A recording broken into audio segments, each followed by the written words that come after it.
I thought about it when I was deciding that I wanted to become an author. I thought about my love for books and when I loved books the most. And that was when I was a kid, when I was first getting into reading, and like from ages, I'd say 6 till 12 or so. That's when I was like at my book nerdiest moment, you know. But I thought to myself, I said, wait a minute, what got me away from books? When did I stop reading as much? And it was when I was a teenager. When I was about 13 years old, I stopped reading books as much. And I thought about it and I asked myself, why is that? And it was because so many of the books at the time didn't appeal to me at that age range. Young adult literature wasn't being written with Black girls in the hood in mind. You know, a lot of the books at the time weren't being marketed towards me.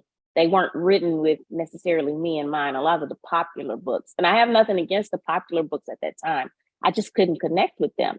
And so when I decided that I wanted to write, I thought to myself, what if I started writing books for teenage Angie, with teenage Angie in mind, for those kids who people think don't like reading? And that's not true. They would love reading if they had something that they enjoyed, if they had something they connected with. And I started thinking about my own situations and circumstances as a teenager and how I wasn't seeing a lot of that in novels. Now, I will not sit here and say those books didn't exist, because they did.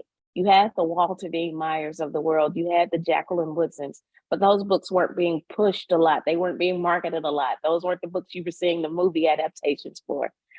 So for me, I felt like, you know what, I want to help out. I want to help fill this void. I want to give young people who grew up in circumstances like mine something to see themselves in, something to see their world in.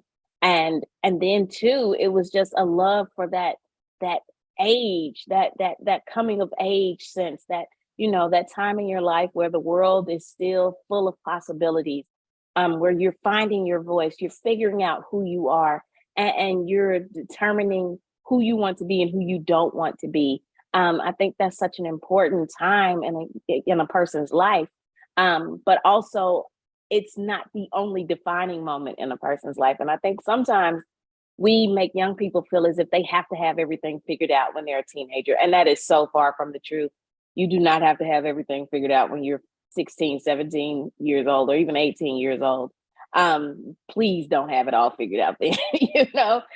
So I wanted to show imperfect young people who are still growing and learning and evolving. And that's where my passion for young adult literature came from. This author interview was produced through a partnership of the National Education Association and WETA.